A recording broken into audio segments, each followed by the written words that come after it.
Hi, Brad here with Twist Out Brewery. Today's the first day that we're actually going to do a double filtration on our 20 by 20 plate filter. So I wanted to do a quick video, show you guys how we had to do it.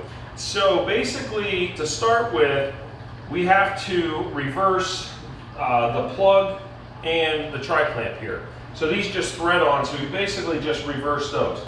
And then you add in this plate in the middle, so this is your double filter plate. So the way it works now, the beer comes down this rail, hits the plate as a stop, which is forcing all the beer over to this rail.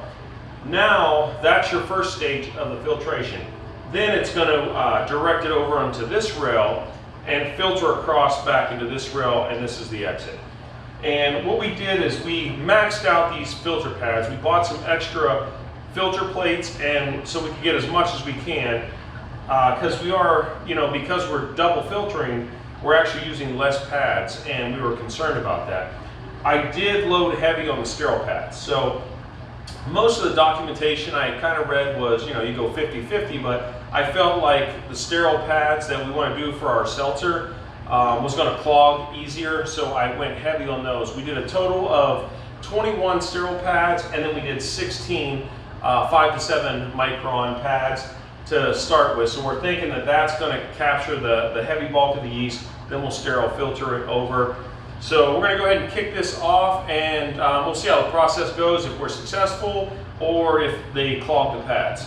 All right, so far so good. We've got about 1/4 of it transferred. It seems like it's transferring pretty good. This is the original sample of the seltzer, and this is after our double filtration. Now we are going down to a sterile pad.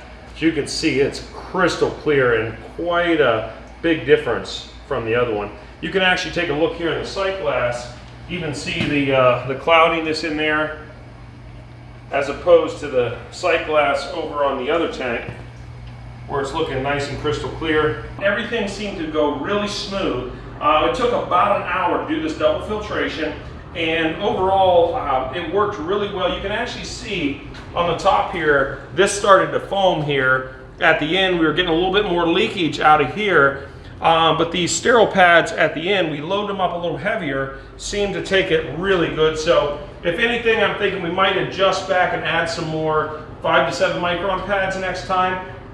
But the finished product is amazing. It's crystal clear. You can see right through it, and it tastes amazing. It's like